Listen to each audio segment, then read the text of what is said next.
Congratulations Miss Cynthia Santos, ang ating second prize winner ng Hatasumako e-bike Christmas Sulit Christmas Saya Raffle Promo. Hello po, ako po si Cynthia M. Santos. Nagtatrabaho po ako bilang public teacher po sa isang eskwelahan po sa DRT.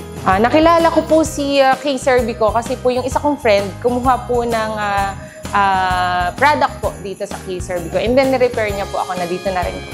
Kinuha ko po dito is yung Mio Gravis version 2 po. After po nung pagkuha po ng product, tinanong ko po kung ano bang PB. So, and then sabi po, meron nga pong raffle na gaganapin nga po doon nung duration na yun.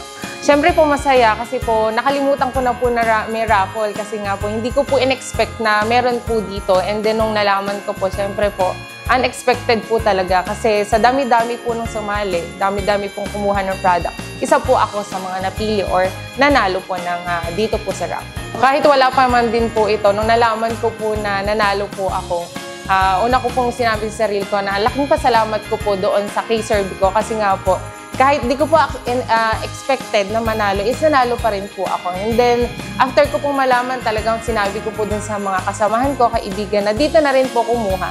Kasi po, yearly, meron po silang raffle dito po sa Kay Serbico. Hello po, ako po si Cynthia M. Santos, ang nanalo po ng Hatasu e-bike sa Kay Serbico. Yun lang, Kay bye! You can shop online to our website, www.kservico.com.ph.